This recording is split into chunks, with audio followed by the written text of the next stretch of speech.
The ceiling fan whirred overhead, each rotation pushing stale air around the cramped apartment I called home. My fingertips traced the worn edges of another rejection letter, the third this week. Outside, rain pattered against my single window, droplets racing down the glass like tears I refused to shed. I was 26, drowning in student debt, and working 2 dead-end jobs that barely covered my rent. The cafe downstairs where I worked mornings reeked of burnt coffee and desperation. The upscale restaurant where I waited tables at night smelled of money and privilege, neither of which belonged to me. When my phone buzzed with a text from my manager at Bellissimo's, I nearly ignored it. But I needed the hours, needed every penny I could scrape together. Need you to come in early. VIP reservation. Wear the black dress uniform. I sighed, watching my planned evening of self-pity dissolve. The black dress meant the private dining room, meant rich people who tipped well, but looked through you like you were made of glass. Invisible. Just another body to fetch their champagne and smile at their jokes. The rain had soaked through my thin jacket by the time I reached the restaurant's back entrance. My hair clung to my face in damp tendrils, and my makeup had surely smudged beneath my eyes. Jesus, Ellie, you look like a drowned rat, Marco, the sous chef, muttered as I passed through the kitchen. I ducked into the staff bathroom, attempting to salvage what I could of my appearance. The woman in the mirror looked exhausted. Dark circles beneath hazel eyes, pale skin, a smile that never quite reached those eyes anymore. When had I become this person, this shadow? The Russo party arrives in 20, my manager Sophia said, appearing in the doorway. Her critical gaze swept over me. Fix your hair. They requested you specifically. Me? Why would they ask for me? Sophia shrugged. Mr. Russo was here last week. Said he appreciated your discretion. A dim memory surfaced, a table of 6 men in tailored suits, speaking in hushed tones, falling silent whenever I approached. I'd served them efficiently and without lingering, which seemed to please the man at the head of the table. He'd left a $1,000 tip with a brief nod of acknowledgement. I hadn't even known his name then. The private dining room gleamed with polished silver and crystal when I entered to make final preparations. Floor-to-ceiling windows overlooked the glittering city below, rain transforming the lights into blurred watercolors. The room sat 17 floors above the street, a place for people who preferred to look down on the world. I was adjusting the final place setting when the door opened. First came 2 men in dark suits, their eyes scanning the room methodically. Security. Then a woman in a sharp blazer, an assistant, I guessed, from the tablet clutched in her manicured hands. And finally, him. He entered as if the air itself should feel honored to fill his lungs. Tall, with broad shoulders beneath a charcoal suit that probably cost more than my yearly rent. His dark hair was cut short on the sides, longer on top, and his jawline could have been carved from marble. But it was his eyes that made my breath catch, pale blue, almost silver in the dim lighting, and utterly, completely cold. Until they landed on me, something flickered there, recognition, surprise, and something else I couldn't name, something that made the hairs on my arms rise. Miss Ellis, he said, my name in his mouth sounding like something precious and rare. How did he know my last name? I trust you're well. I nodded, dropping my gaze to the carpet. Yes, sir. Welcome back to Bellissimo's, Adrian, he corrected, his Italian accent caressing each syllable. My name is Adrian Russo. I didn't need the name to know who he was. The way his security positioned themselves at the door, the deference in the assistant's posture, the almost imperceptible earpiece. It all spoke of power and danger in equal measure. Everyone in the city knew the Russo family controlled the docks, the construction unions, and half the police force, though no one said so aloud. Will the rest of your party be arriving soon? I asked, desperately clinging to the script of professional service. Adrian settled into the chair at the head of the table, his movements fluid and controlled. There is no party, just us. My confusion must have shown on my face because he added, I own this restaurant, Elena. I can dine alone if I wish. His use of my full first name sent an involuntary shiver down my spine. I hadn't introduced myself to him last week. I never did with customers. Of course, sir. Adrian, I corrected. Would you like to see the wine list? The 2001 Masato, he said without looking at any menu. And whatever chef recommends for dinner. His eyes never left my face. You'll join me. It wasn't a question. My pulse quickened. Fear and something else. Something I refused to acknowledge, coursing through my veins. I'm working, Mr. Russo. Not tonight. He loosened his tie slightly, the only sign that he was settling in for the evening. Tonight, you're my guest. Before I could protest, Sophia appeared at my elbow. Take care of Mr. Russo, she whispered urgently. Whatever he wants. I understood then. This wasn't a request from a customer. This was a command from the owner, from a man who wasn't accustomed to hearing the word no. Dinner was exquisite, courses I couldn't pronounce and had never tasted. Wine that slid down my throat like liquid silk, and across from me, Adrian Russo watched me with those pale eyes, asking questions about my life, my dreams, my disappointments, questions no one had bothered to ask in years. I told him about my literature degree, my failed attempts to break into publishing, my parents' death 3 years ago in a car accident.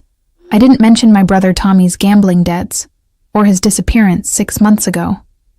Some secrets weren't mine to share, especially not with a man like Adrian Russo. You don't belong here, he said after the dessert plates had been cleared.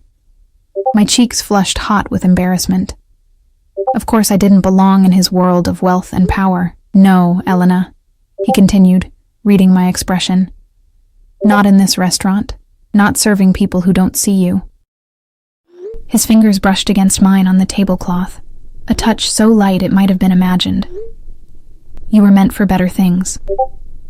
The way he said it, like a promise, like a threat, made my mouth go dry. It's getting late, I managed, withdrawing my hand. I should go. My driver will take you home. That's not necessary, I can... It's raining and this neighborhood isn't safe at night. His tone hardened slightly. I insist. The sleek black car waited at the curb, one of his security men holding an umbrella over me as I climbed into the back seat. To my surprise, Adrian slid in beside me. You don't need to escort me, I said, pressing myself against the door to maintain distance. I protect what interests me, Elena. His gaze traveled over my face in the dim interior. And you interest me greatly. The car moved silently through the rain-slicked streets, and I found myself giving my address without thinking. We rode in silence, the space between us electric with unspoken words. When we reached my building, a dilapidated structure in a neighborhood that had seen better days, Adrian frowned. This isn't safe. It's all I can afford, I said, defensiveness creeping into my voice. For now. 2 simple words that carried implications I wasn't ready to consider. He insisted on walking me to my door, his security man trailing at a discreet distance. At my apartment, I fumbled with my keys, acutely aware of how shabby everything must look through his eyes. Thank you for dinner, I said formally, desperately trying to regain the professional distance I'd maintained with customers for years. Adrian reached out, his fingers brushing a strand of hair from my face. I'll see you tomorrow, Elena, I blinked. I'm not scheduled to work tomorrow. The smile that curved his lips didn't reach his eyes. I didn't say anything about work. After he left, I leaned against my closed door, heart hammering in my chest. What had just happened? What did a man like Adrian Russo want with me? The questions swirled in my mind as I moved through my evening routine, jumping at every sound outside my window. The next morning, I woke to a knock at my door. A courier stood outside, holding a large white box tied with black ribbon. Elena Ellis? He asked, checking his tablet. Inside the box lay a dress of deep emerald silk, elegant in its simplicity. The card beside it read only, "Wear this. 7 p.m. A." I should have been offended by the presumption. I should have packed the dress away and called the restaurant to ensure I was on the schedule for that night instead. I should have done anything except run my fingers over that silk, imagining how it would feel against my skin. By evening, my curiosity had won over my pride. The dress fit perfectly, suspiciously so. I twisted before my mirror, watching the fabric shimmer in the harsh bathroom light. Precisely at 7, another knock came. This time, It was the security man from the night before. "Mr. Russo is waiting, Miss Ellis." The same black car idled at the curb. Inside, Adrian's eyes darkened with appreciation when I slid into the seat beside him. "Beautiful," he murmured. "Where are we going?" I asked, ignoring the warmth his approval sent spreading through my chest. "Somewhere safe." The car wound through the city before climbing the hills to the exclusive Altura neighborhood, where mansions perched like crowns upon the ridge. We passed through wrought iron gates and up a long driveway to a modern structure of glass and stone that seemed to grow organically from the hillside. "Is this your home?" I asked as the driver opened my door. Adrian's hand found the small of my back. "One of them." Inside was a world of understated luxury. Clean lines, warm woods, and floor-to-ceiling windows overlooking the city below. Art I recognized from museum visits adorned the walls. No photos, I noticed. Nothing personal. "Why am I here?" I finally asked, as he poured 2 glasses of amber liquid from a crystal decanter. Adrian handed me a glass, his fingers brushing mine deliberately. "Because I want you to be." That's not an answer. Something like respect flickered in his eyes. "No, it isn't." He gestured toward the windows. "Do you know what I see when I look out there, Elena? A city of people pretending they're happy, pretending they're safe, pretending they're free."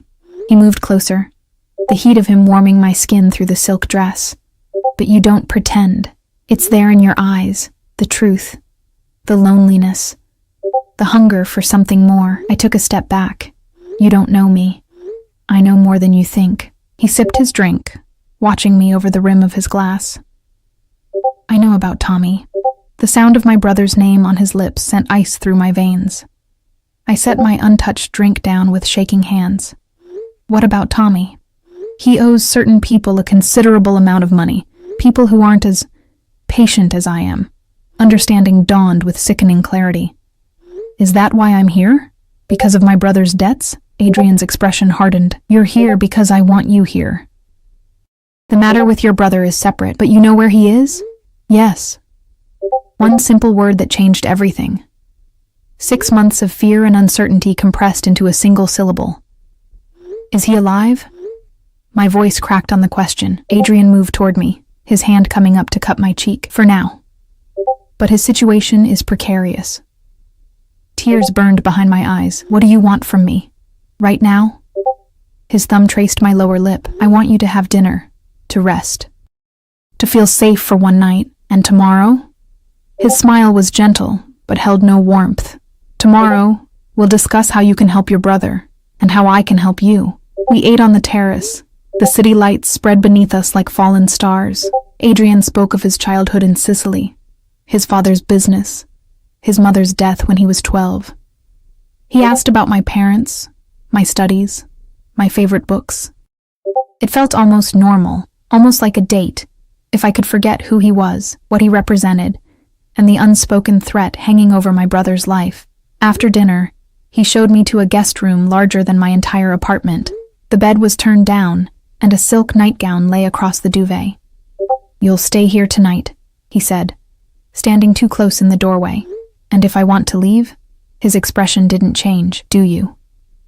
The question hung between us, charged with implications. Leave and return to my cramped apartment, to my dead-end jobs, to my life without Tommy? Or stay and step into whatever game Adrian Russo was playing? "I'll stay," I said finally. "But only because of Tommy." Adrian's fingers traced the line of my jaw. "Lie to yourself if you must, Elena. But don't lie to me." He stepped back. "Sleep well. Tomorrow will be illuminating." I didn't expect to sleep, but exhaustion claimed me the moment my head touched the pillow. I dreamed of Tommy, of the ocean, of cold blue eyes watching me from the shadows. When I woke, sunlight streamed through windows I'd forgotten to close. A breakfast tray waited on the bedside table, along with another box. Inside lay jeans and a cashmere sweater in my size with a note. "We have business in the city. Casual attire." I dressed quickly, unnerved by how well the clothes fit, how the soft fabric felt against my skin. In the bathroom, I found new toiletries, a hairbrush, even makeup in shades that matched my coloring perfectly. How long had Adrian Russo been watching me before that dinner at Bellissimo's? He waited in the kitchen, reading something on a tablet that he set aside when I entered. His eyes traveled over me, noting the clothes, my damp hair, the uncertainty in my posture. "You slept well?" he asked, rising to pour me coffee. "Yes, thank you." I accepted the cup, keeping the kitchen island between us. "You said we'd discuss Tommy today." Always direct. Approval colored his tone. "I admire that about you, Elena." "My brother," I insisted. Adrian nodded once. "Tommy borrowed money from some associates of mine. When he couldn't pay, he tried to run. A foolish decision. How much does he owe?" "The original sum was 50,000. With interest and penalties for his attempted disappearance. It's closer to 100,000 now." The amount staggered me. I would need to work at Bellissimo's for years to save that much. "I don't have that kind of money." "I'm aware." Adrian sipped his coffee. "But you have something else I want." Fear coiled in my stomach. "What?" "Your company." I stared at him, waiting for the rest, for the demand, the proposition, the trap. But he simply watched me, his expression unreadable. "My company? I want you to work for me, Elena. Not as a waitress, as my personal assistant." Relief and suspicion warred within me. What would that entail exactly? Managing my schedule, accompanying me to meetings and events, living here where I can ensure your safety. And Tommy's debt will be forgiven. Immediately. He can return to his life, although I suggest he find a new city. His current reputation in this one is problematic. It sounded too simple, too clean. "What's the catch?" Adrian set down his cup, moving around the island until he stood before me. "The catch, Elena, is that once you enter my world, you don't leave. Not until I decide otherwise." His finger traced my collarbone, a feather-light touch that raised goosebumps on my skin. "You'll be mine. In every way that matters." The words hung in the air between us. Mine. The possessiveness in his voice should have repelled me, sent me running for the door. Instead, I felt a treacherous warmth spreading through my chest, a dangerous curiosity. "I need to think about it," I said, stepping back from his touch. "And I need to see Tommy first, to know he's alive." Adrian's eyes narrowed slightly, but he nodded. "A reasonable request." He checked his watch. Platinum, I noticed, understated but unmistakably expensive. "I have meetings this morning. We'll see your brother this afternoon." "And until then?" "Until then," he said, gesturing to the space around us. "Make yourself at home. There's a library through those doors. The grounds are secure if you'd like fresh air. My staff has been instructed to provide whatever you need." With that, he left me alone in the vast kitchen, the coffee cooling in my cup and his offer weighing on my mind. I spent the morning exploring the mansion, careful to stay away from rooms that appeared to be offices or private spaces. The library he'd mentioned was magnificent. Floor-to-ceiling shelves filled with leather-bound classics, contemporary fiction, and books in languages I couldn't identify. I ran my fingers along the spines, wondering if he'd actually read them, or if they were just part of the carefully curated image he presented to the world. Outside, the ground stretched toward the edge of the cliff, meticulously landscaped gardens giving way to a sleek infinity pool that seemed to spill into the sky. Security personnel patrolled discreetly along the perimeter, a constant reminder that this paradise was also a fortress. By early afternoon, I'd returned to the library, losing myself in a rare edition of Austen to quiet the anxiety churning in my stomach. The sound of Adrian's voice startled me. "You appreciate the classics," he observed from the doorway. I closed the book carefully. "They remind me of a simpler time." "There's never been a simple time, Elena. Only simple stories." He gestured for me to follow him. "The car is waiting." The drive into the city was quiet, Adrian working on his phone while I watched the landscape transform from exclusive estates to urban sprawl. We finally stopped at what appeared to be an abandoned warehouse in the industrial district. Adrian must have sensed my apprehension. "It's secure," he said, as his driver opened my door. "Stay close to me." Inside, the warehouse was divided into smaller rooms. 2 men stood guard outside one door, nodding respectfully as Adrian approached. Neither looked at me directly. 10 minutes, Adrian told them. No more. The room beyond was spare. A bed, a chair, a small bathroom visible through an open door. And sitting on the edge of the bed, bruised but alive, was Tommy. Ellie? His voice cracked, disbelief and fear mingling in his expression as he stood. What are you doing here? With him? I rushed forward, embracing my brother tightly, inhaling his familiar scent beneath the staleness of confinement. Are you hurt? Have they? I'm okay, Tommy interrupted, his eyes darting nervously to Adrian, who stood silently by the door. They've treated me fairly, considering. I pulled back to examine his face, thinner than I remembered, a yellowing bruise beneath one eye, but otherwise intact. Relief flooded through me. Mr. Russo and I have been discussing your situation, I said carefully. Tommy's expression hardened. Ellie, whatever he's asked you to do, don't. This is my mess. I'll figure it out. I glanced back at Adrian, who watched our reunion with clinical detachment. Tommy, I can help. I'm going to help. You don't understand what these people are capable of, my brother hissed, lowering his voice.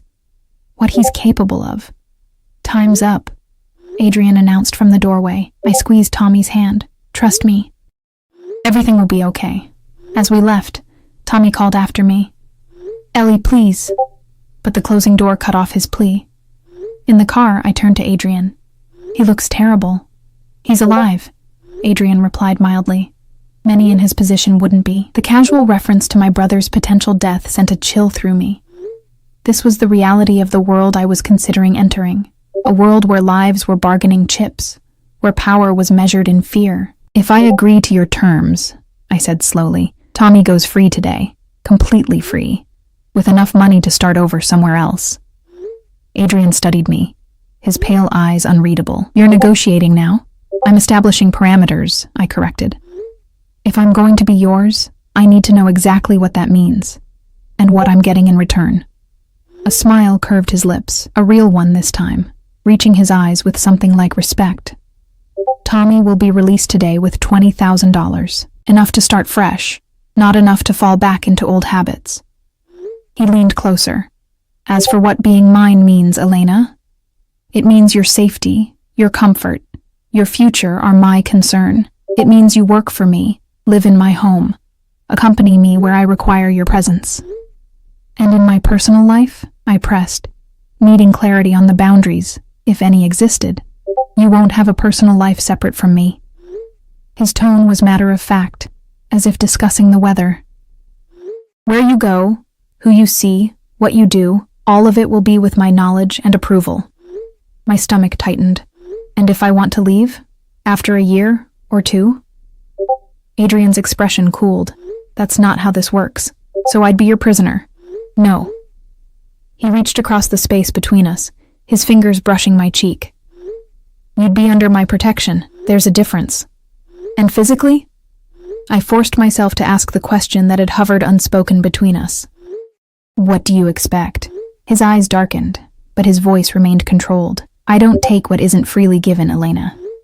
When you come to my bed, and you will, it will be because you want to be there.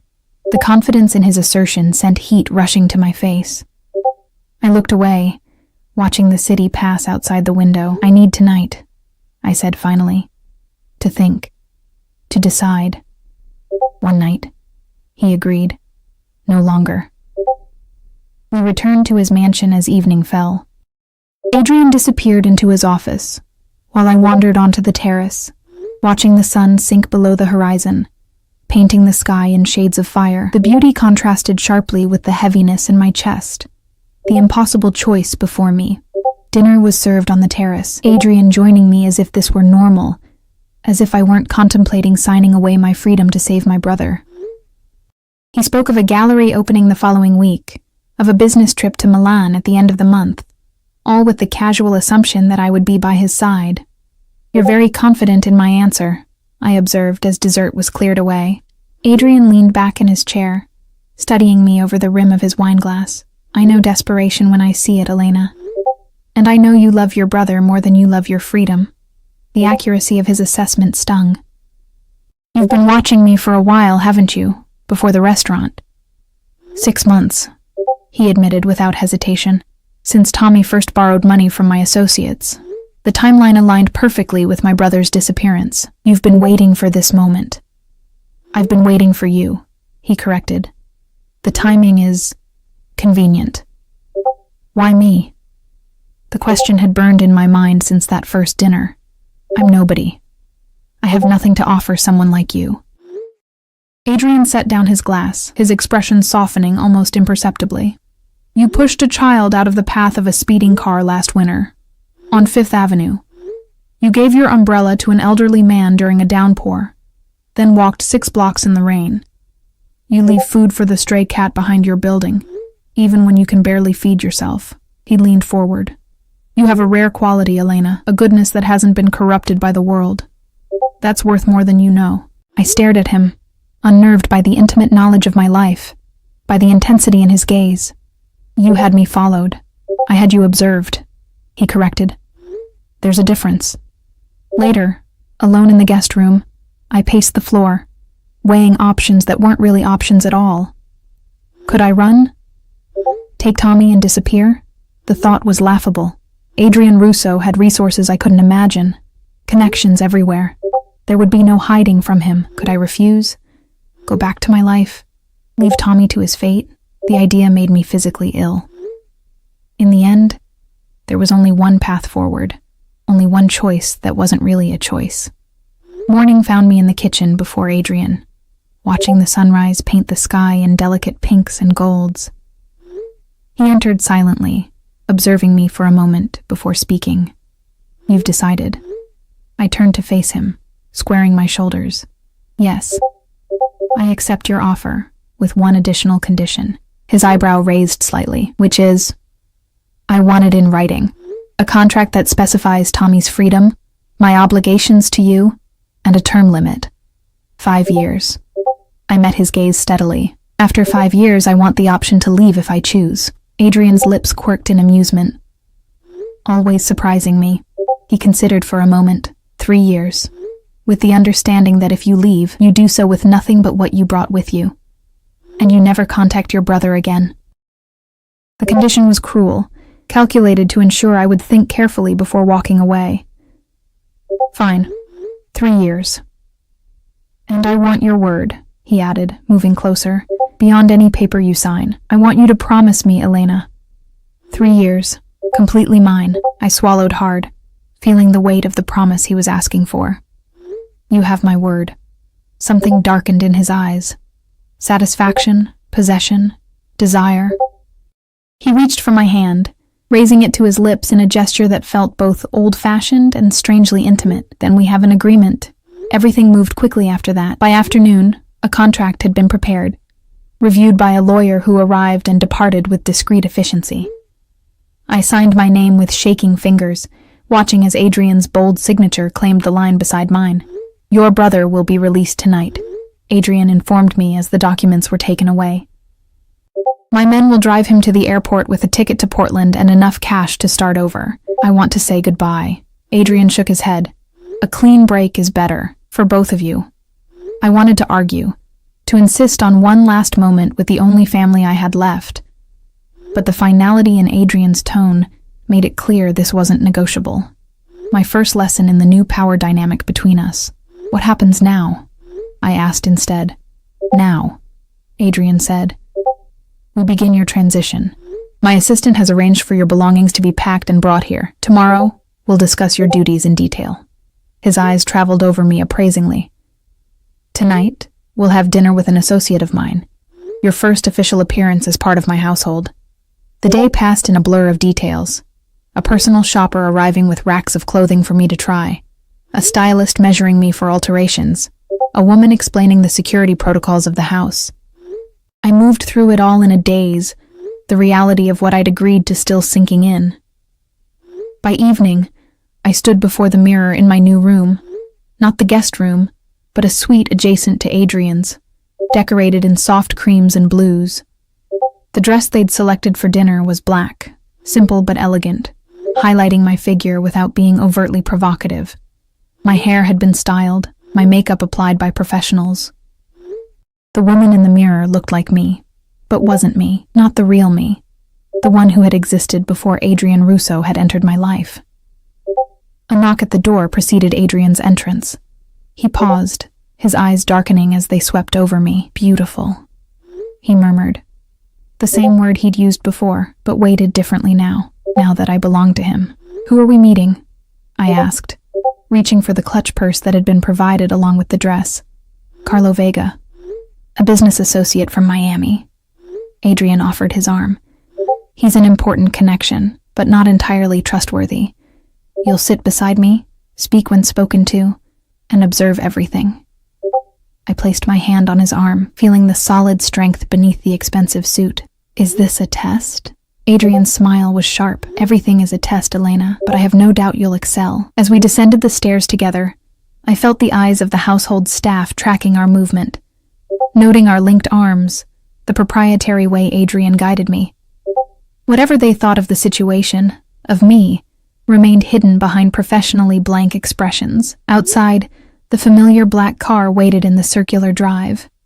As Adrian held the door for me, a flash of movement caught my eye. A shadowy figure darting between the trees at the edge of the property. I almost mentioned the movement to Adrian, but hesitated, uncertain if I'd truly seen anything. Security was everywhere on the property. It was probably just one of his men patrolling the perimeter. Still, a sense of unease settled in my stomach as the car pulled away from the mansion. The restaurant was an exclusive establishment downtown, its entrance unmarked save for a discreet brass plaque. A host greeted Adrian by name, leading us through a dimly lit dining room to a private alcove where a man already waited. Carlo Vega rose as we approached, shorter than Adrian but powerfully built, with silver threading through his dark hair and a smile that didn't reach his eyes. Those eyes lingered on me a beat too long as Adrian introduced us. "A pleasure to meet you, Elena," Vega said, his accent thicker than Adrian's, his handshake lasting seconds longer than necessary. "Adrian has been uncharacteristically secretive about you." Adrian's hand settled possessively at the small of my back as we took our seats. "Elena has recently joined my household. She'll be handling my personal affairs going forward." The double meaning wasn't lost on Vega, whose gaze traveled over me with renewed interest. "Indeed? A significant promotion from serving tables at Bellissimo's." The fact that he knew where I'd worked sent a chill through me. How much information had been exchanged about me before this dinner? "I'm fortunate," I said carefully, feeling Adrian's approval in the subtle pressure of his hand against my spine. Dinner progressed through multiple courses, the conversation weaving between innocuous topics and veiled references to business dealings I didn't fully understand. I observed as instructed, noting how Vega drank heavily while Adrian barely touched his wine, how the Miami man's gestures grew more expansive as the evening wore on. "The shipment arrives Tuesday," Vega said as dessert was served. "My people are handling the customs paperwork, but I'm concerned about the harbor master. He's become difficult." "The harbor master is no longer your concern," Adrian replied coolly. "It's been addressed." Vega raised an eyebrow. "Permanently?" "Let's just say he's taking an extended vacation." Adrian's tone ended that line of discussion. "What concerns me more is the situation with the Moretti family. I hear they've been making overtures to your operation." Vega's expression tightened. "Rumors only. I would never entertain their proposals." "Of course not," Adrian said smoothly, though something in his tone suggested he believed otherwise. "Still, Elena and I will be visiting Miami next month. Perhaps we should review your security protocols before then." The conversation shifted, but the threat had been delivered. I wondered what would happen to Carlo Vega if Adrian's suspicions proved correct. The thought made me shiver. "Cold, my dear?" Adrian asked, his attention instantly on me. "A little," I admitted. He signaled to the waiter. "Bring my car around. We're finished here." Vega looked surprised at the abrupt ending. "So soon? I thought we might discuss the Chicago expansion." "Another time, Carlo."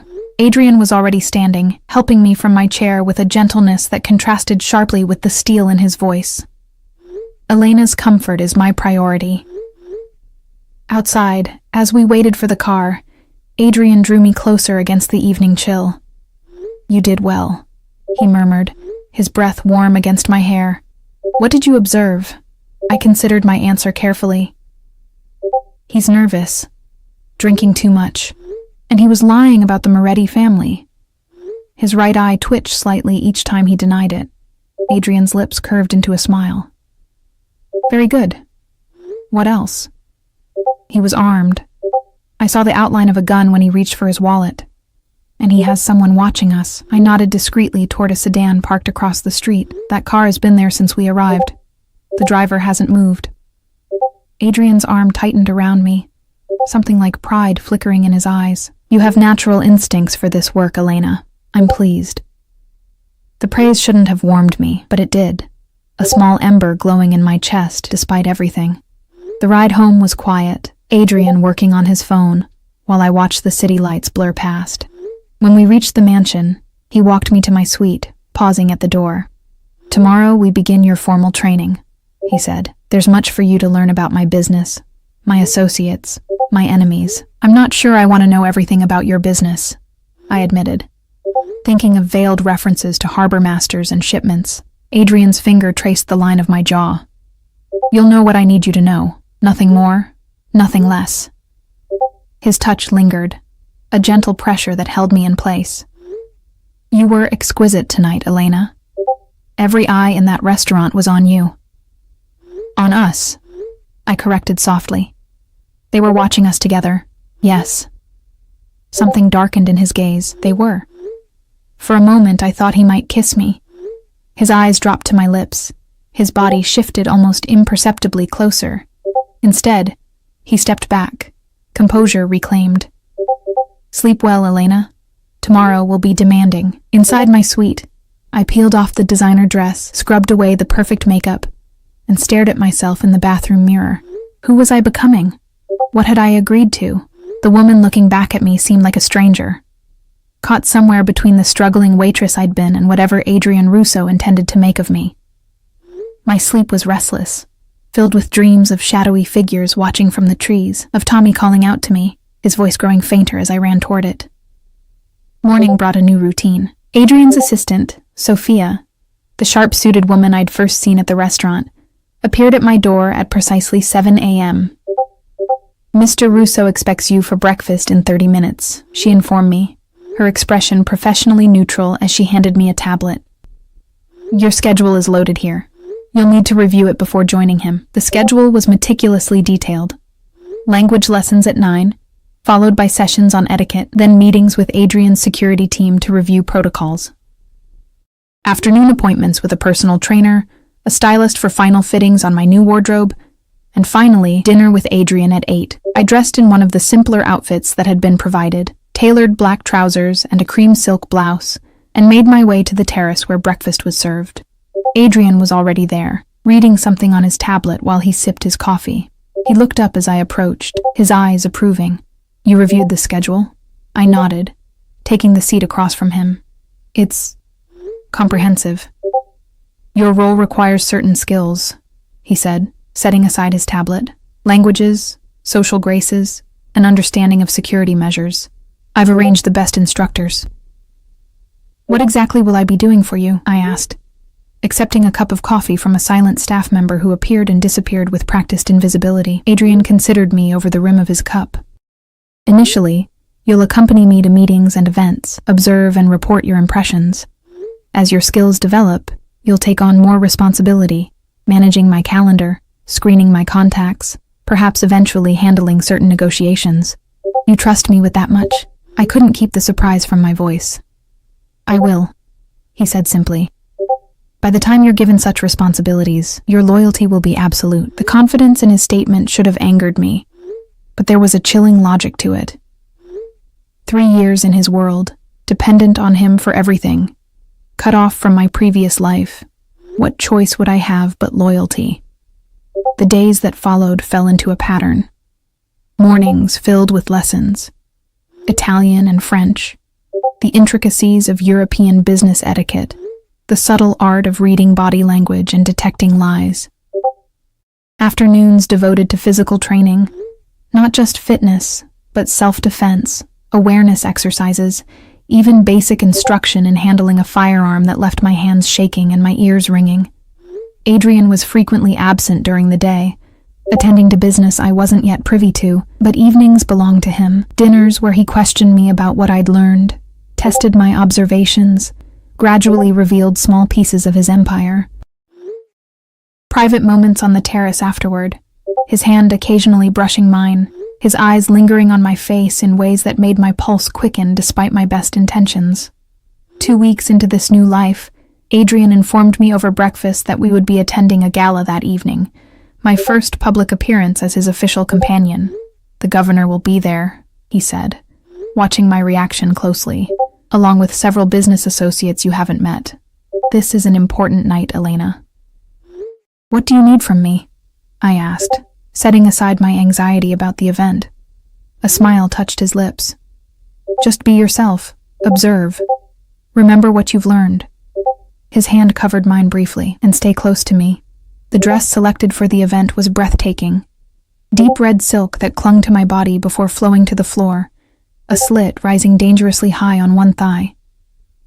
When I emerged from my suite that evening, Adrian was waiting in the hall. His sharp intake of breath as he saw me sent heat flooding through my veins. "You'll stop hearts tonight," he said softly, offering his arm. The gala was held at the Art Museum downtown, its grand marble staircase lined with photographers capturing the arrival of the city's elite. I felt their lenses turn toward us as we ascended. Adrien Rousseau, notorious and powerful, with an unknown woman on his arm. Tomorrow I would be in those photos, my face linked to his in the public imagination. Inside, the museum's central hall had been transformed into a glittering reception space. Crystal chandeliers cast prismatic light over the crowd, the air humming with conversation and the subtle notes of a string quartet. Adrian guided me through the room, his hand steady at my waist, introducing me to a blur of faces, politicians, business owners, old money families whose names I recognized from history books.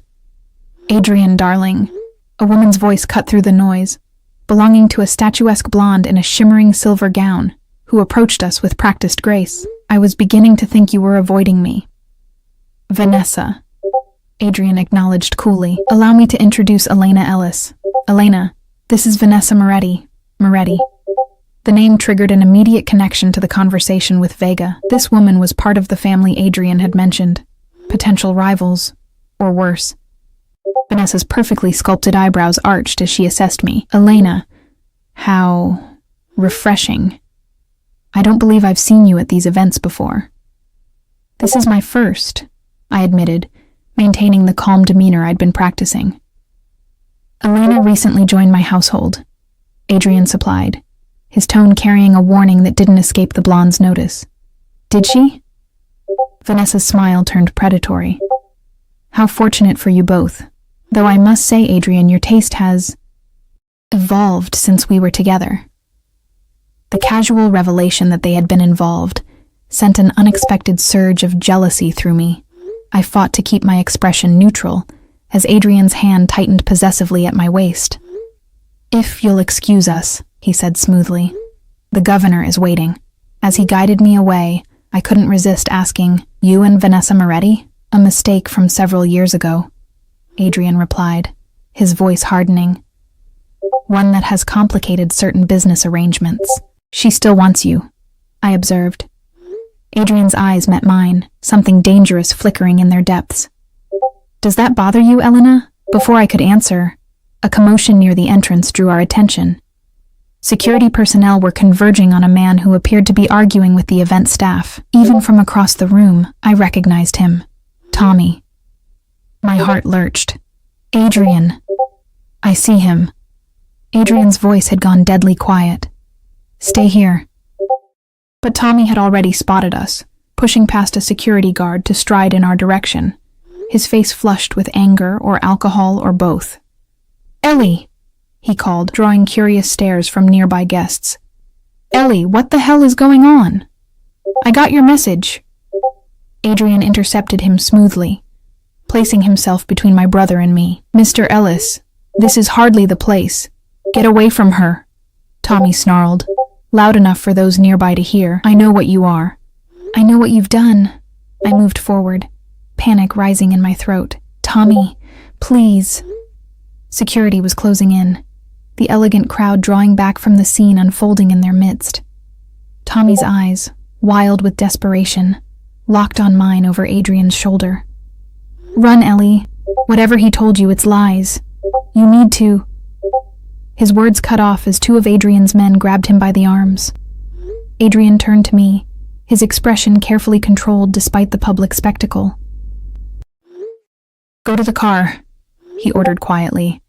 Now. Adrian, please don't hurt him, I begged, reaching for his arm. He's confused. He doesn't understand. The car, Elena, Adrian repeated, his voice leaving no room for argument. We'll discuss this at home. Torn between obedience and the desperate need to protect my brother, I hesitated. Adrian's eyes softened fractionally. I promise he won't be harmed, he said, for my ears alone. But you need to go. Now. With one last glance at Tommy, still struggling in the grip of Adrian's security men, I turned and made my way toward the exit, feeling the weight of curious stares following my departure.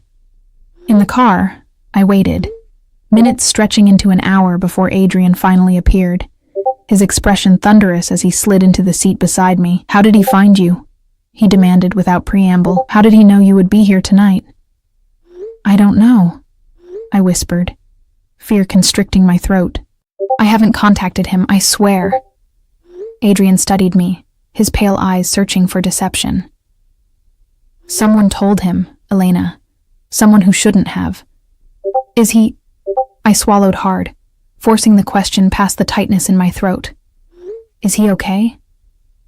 He's being taken somewhere secure, Adrian replied, his voice dangerously calm. Until I determine how he found you and who helped him. The car moved silently through the night, carrying us back to the mansion. I sat rigid beside Adrian, my mind racing. Tommy had mentioned a message I hadn't sent. Someone was playing a dangerous game, using my brother as a pawn. Adrian, I said carefully. Tommy mentioned getting a message from me. I didn't send anything. His eyes narrowed. Are you certain? Absolutely certain, I insisted. You've had me watched constantly since I moved in. You know I haven't contacted him. Adrian's jaw tightened, a muscle pulsing beneath his skin. Then it seems we have a problem. At the mansion, Adrian led me directly to his office, a room I'd never been allowed to enter before. It was masculine and imposing, walls lined with bookshelves and a massive desk dominating the space. He gestured for me to sit while he poured 2 drinks from a crystal decanter. Someone is attempting to interfere with our arrangement, he said, handing me a glass. Someone who knew enough to find your brother and lure him to the gala. I took a sip, the whiskey burning a path down my throat. Vanessa Moretti? Adrian's eyebrow raised slightly. Why do you suspect her? The timing of her approach tonight, the way she looked at me, at us. I set my glass down, and you mentioned her family has been making overtures to Vega. What if this is part of a larger plan to disrupt your business? Something shifted in Adrian's expression. Surprise, perhaps, and a calculating interest. You're thinking like one of us now, Elena. The observation unsettled me. Was I becoming like them? Like him? I'm thinking like someone who wants to protect her brother, I corrected. And herself. Adrian moved around the desk, perching on its edge directly in front of me. The Moretti family has been trying to expand their territory for years. Vanessa's father died 6 months ago, and she's eager to prove herself as the new head of their operation. His finger traced the rim of his glass thoughtfully. Using your brother to create a public scene, to make me appear vulnerable. It's her style. What happens now?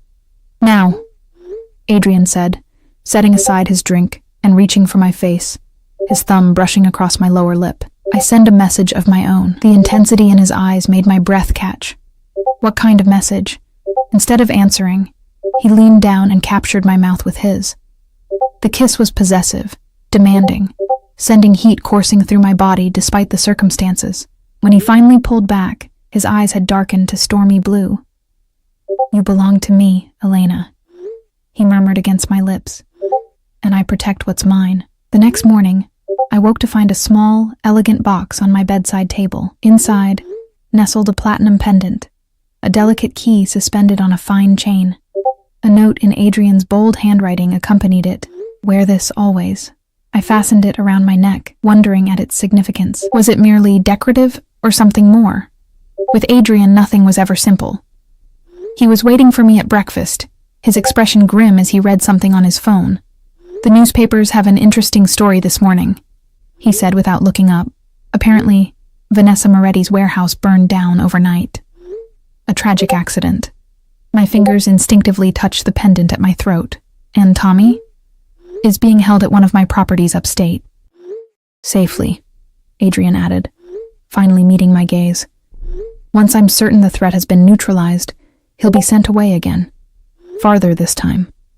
I nodded, relief mingling with apprehension. How many warehouses would burn? How many lives would be disrupted to maintain the empire Adrian had built? And what role was I playing in all of it? The incident at the gala marked a turning point in my relationship with Adrian. Whatever barriers had existed between us began to dissolve. He included me in more meetings, shared more details of his business operations, trusted me with information that could destroy him if it fell into the wrong hands. And each night, his goodbyes at my door lingered longer, the tension between us building toward an inevitable conclusion. 1 month after I'd signed the contract that bound me to him, Adrian informed me we would be traveling to Sicily. "My mother's family estate," he explained as we boarded his private jet. "We'll be there for 2 weeks. The estate was breathtaking, a centuries-old villa perched on a cliff overlooking the Mediterranean. Olive groves and vineyards stretched across the surrounding hillsides, the air fragrant with rosemary and sea salt. It felt like stepping into another world, far removed from the urban power plays of home. Here, Adrian seemed different, more relaxed, less the calculating crime lord and more the man.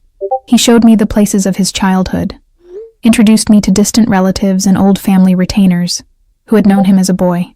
In the evenings, we dined on the terrace overlooking the sea, talking for hours about books, art, philosophy, subjects that revealed a depth to him I hadn't glimpsed before. On our 5th night in Sicily, as we lingered over dessert beneath a canopy of stars, Adrian reached across the table for my hand.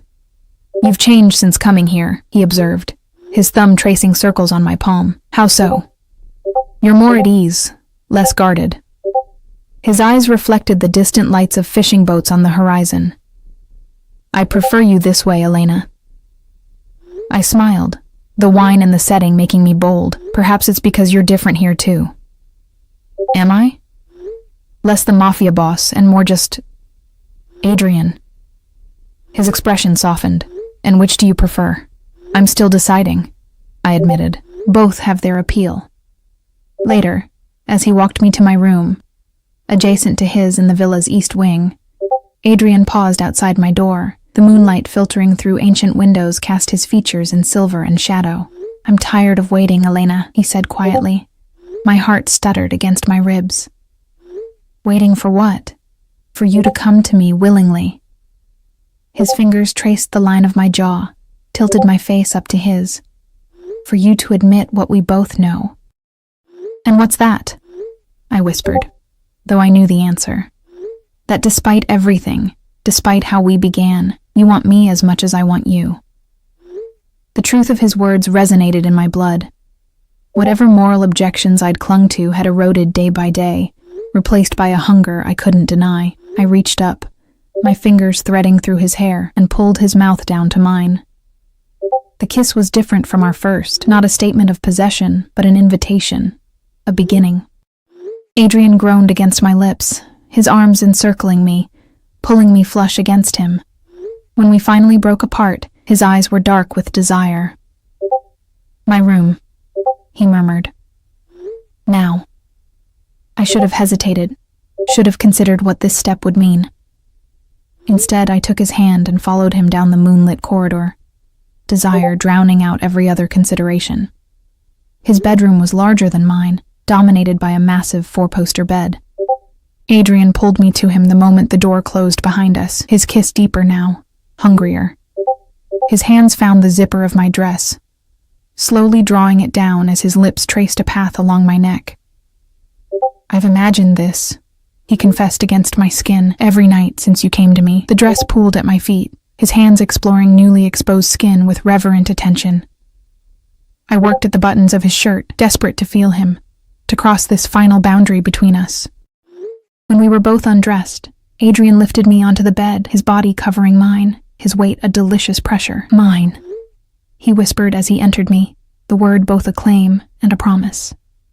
"Yours," I agreed, surrendering completely to what had been inevitable from the start. Afterward, lying in the circle of his arms as moonlight spilled across the tangled sheets, I traced the lines of an old scar on his shoulder. "How did you get this?"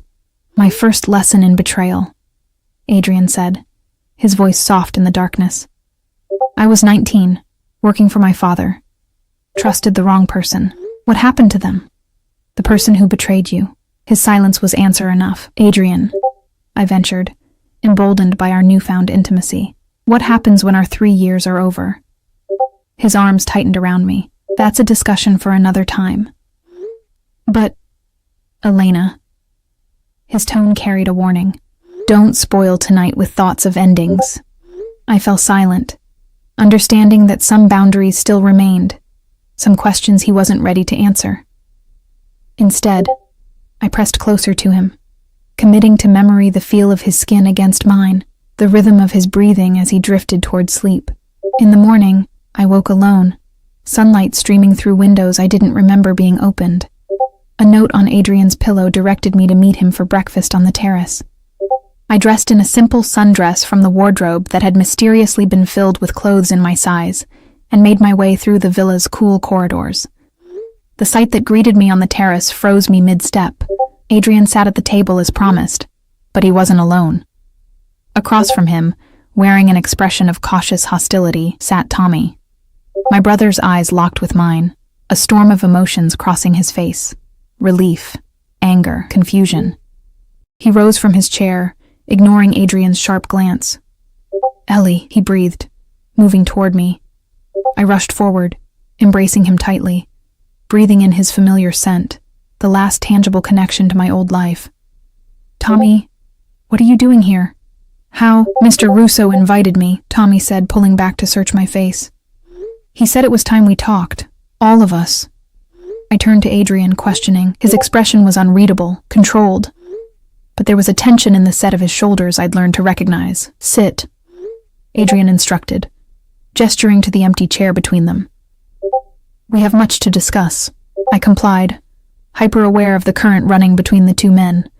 Tommy's barely contained hostility, Adrian's dangerous calm. "Your brother and I have been having an enlightening conversation," Adrian continued once I was seated, pouring coffee into my cup with practiced ease.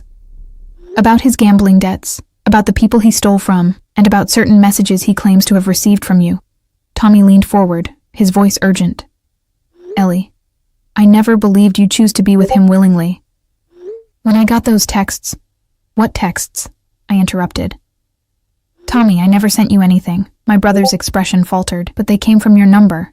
They said you were being held against your will, that you'd be at the governor's gala, that I needed to get you away from him." He jerked his head toward Adrian. Adrian's eyes never left my face.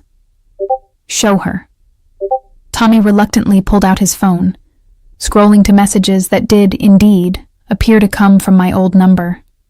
Messages describing abuse, coercion, fear, a tissue of lies designed to provoke exactly the reaction they had. "I didn't send these," I said firmly, handing the phone back. "Someone was using you, Tommy, trying to create problems for Adrian." "Problems?" Tommy's voice rose. "Ellie, this man is a criminal. His family has been running illegal operations in the city for decades." "That's enough," Adrian cut in, his tone deceptively soft. "Elena knows exactly who I am, what I am. Don't you, cara mia?" The endearment slipped from his lips naturally, intimately, and I watched understanding dawn in Tommy's eyes, followed quickly by dismay. "My God," he whispered. "You're sleeping with him." Heat flooded my cheeks, but I held my brother's gaze steadily. "It's more complicated than that, Tommy." "Is it? Because it looks pretty simple from where I'm sitting." Tommy pushed back from the table, standing abruptly. He bought you. With my debt. That's not what happened, I protested, though the denial rang hollow even to my ears. No? Tommy's laugh was bitter. Then walk away with me right now. Let's go, Ellie, right now. I didn't move. Couldn't move. The silence stretched between us, damning in its implication. That's what I thought. My brother said finally. He owns you.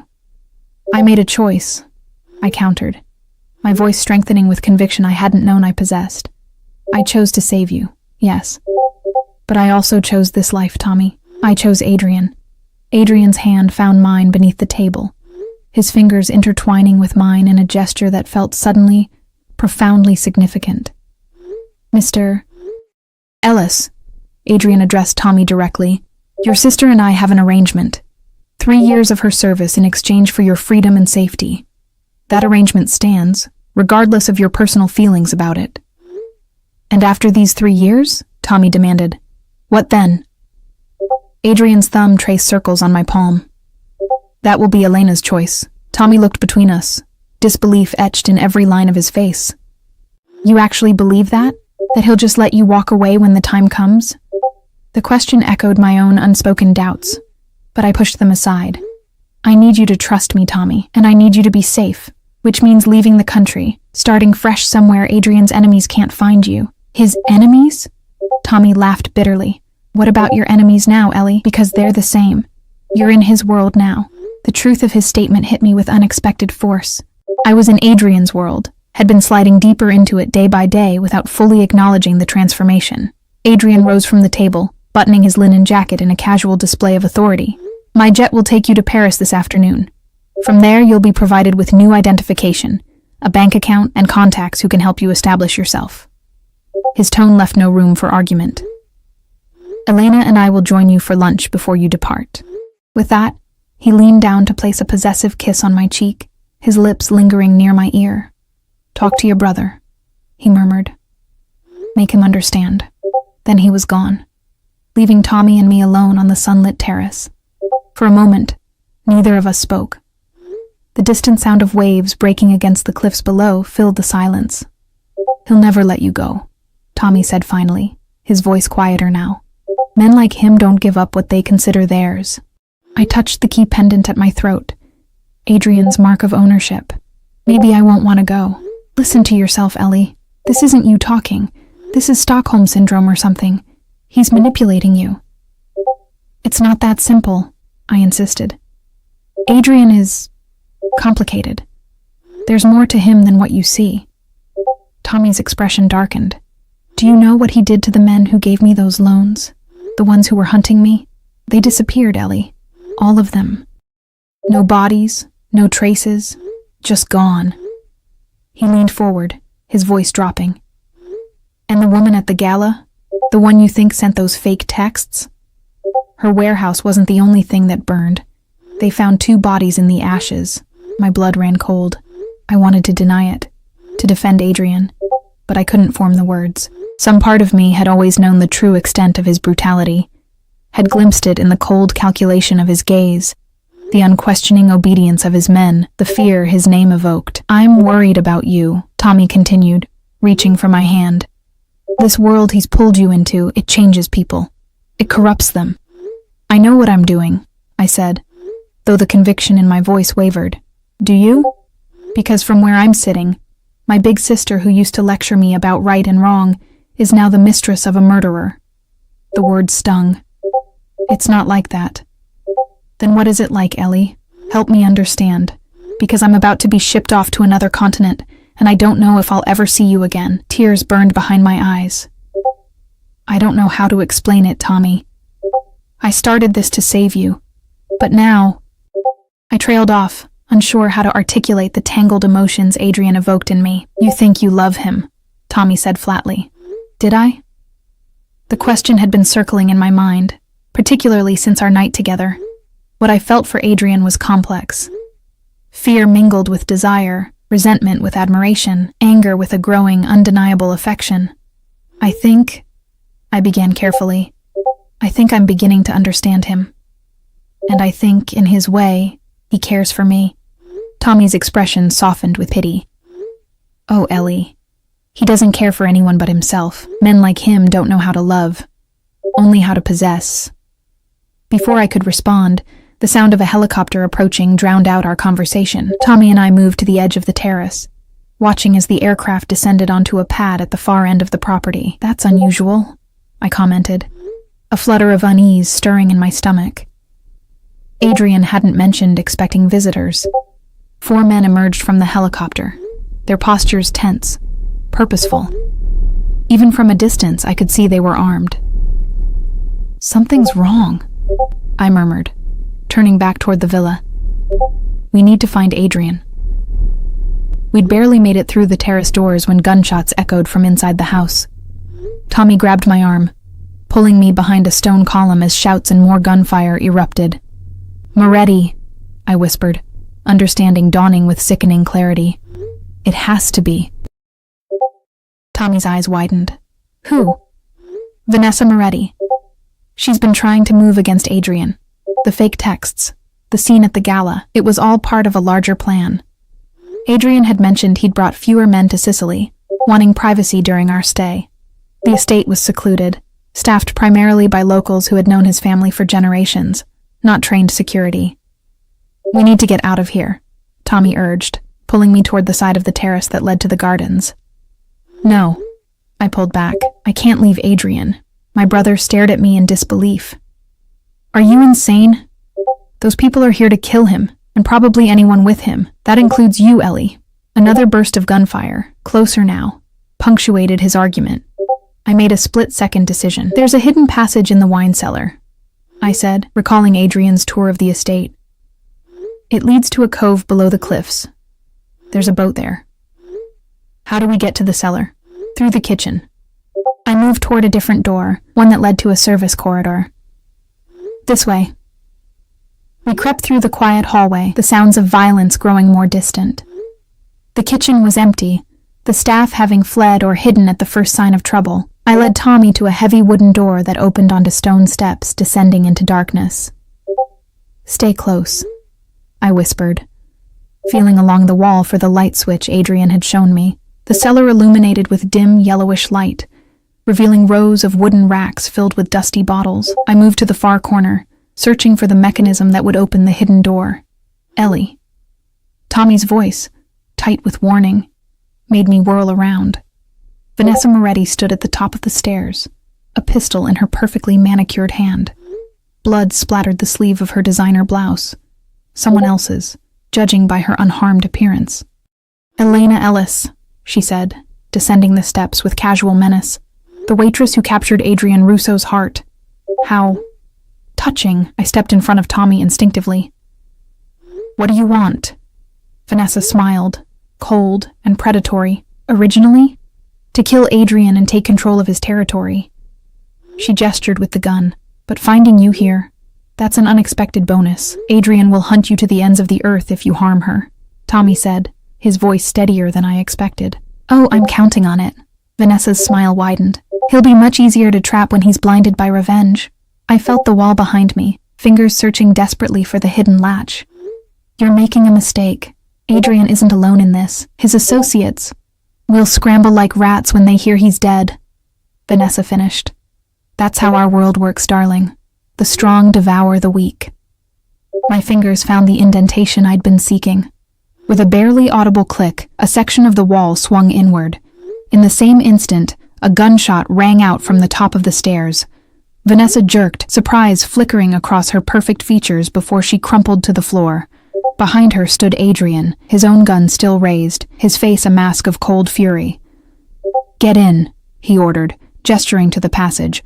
Both of you. Now. I grabbed Tommy's hand, pulling him into the dark tunnel as Adrian descended the stairs, pausing only to verify Vanessa was dead. My men are engaging the intruders, Adrian said as he joined us in the passage, closing the hidden door behind him. But we need to get you to safety. The tunnel was narrow and damp, carved through the bedrock of the cliff centuries ago.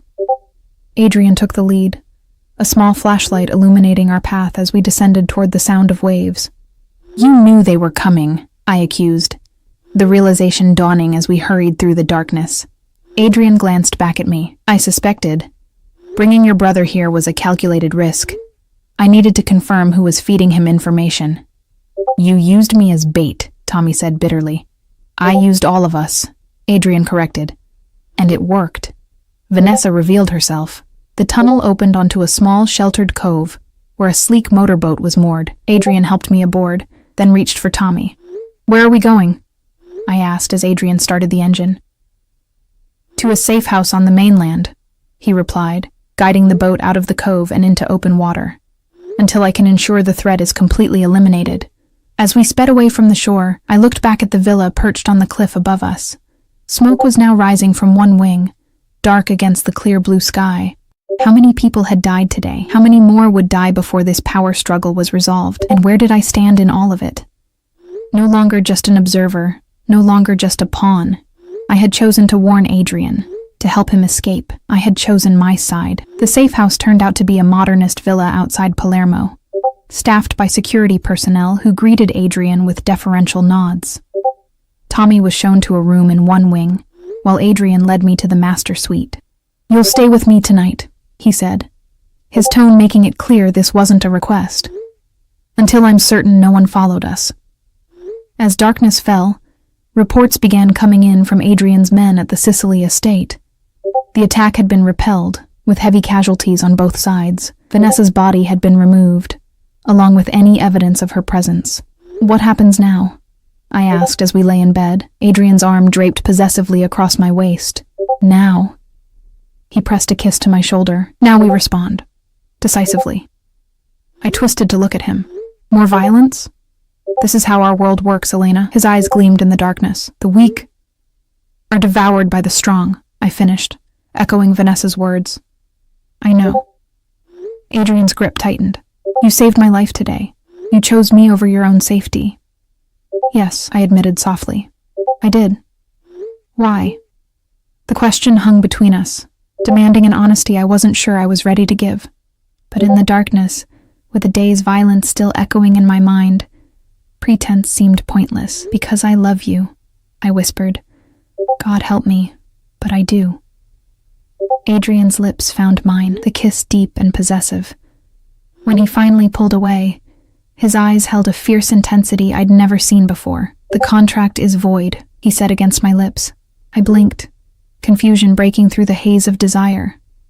What, 3 years, an arrangement, terms of service? None of that matters anymore.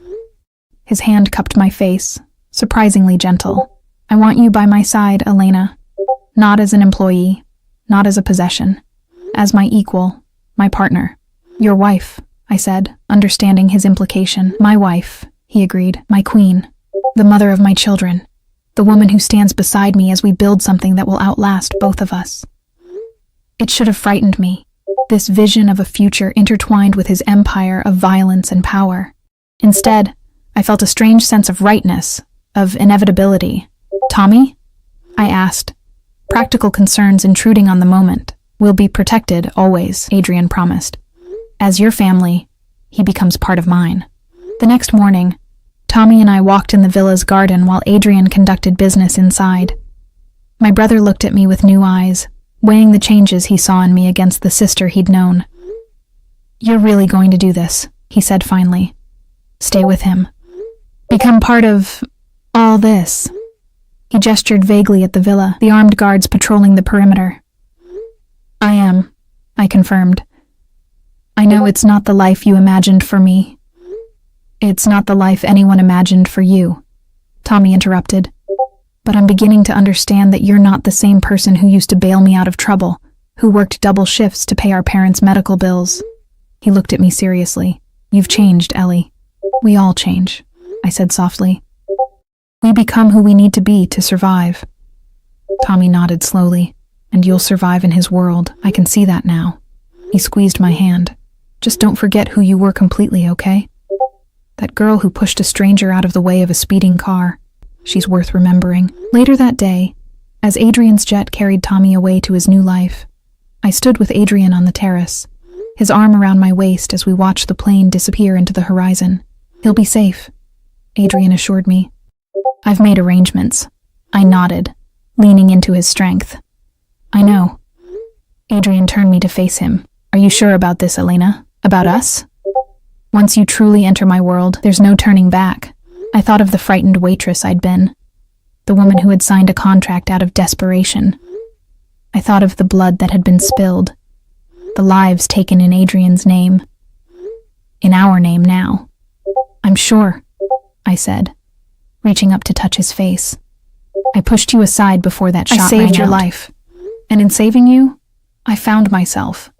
Adrian pulled me closer, his kiss a seal on our pact. Mine, he murmured against my lips. Yours, I agreed, always. And as the Mediterranean sun set before us, painting the sky in shades of fire, I embraced the truth of who I had become. Not a victim, not a prisoner, but the woman who had pushed a mafia boss aside before the shot rang out, and in doing so, had changed both our destinies forever.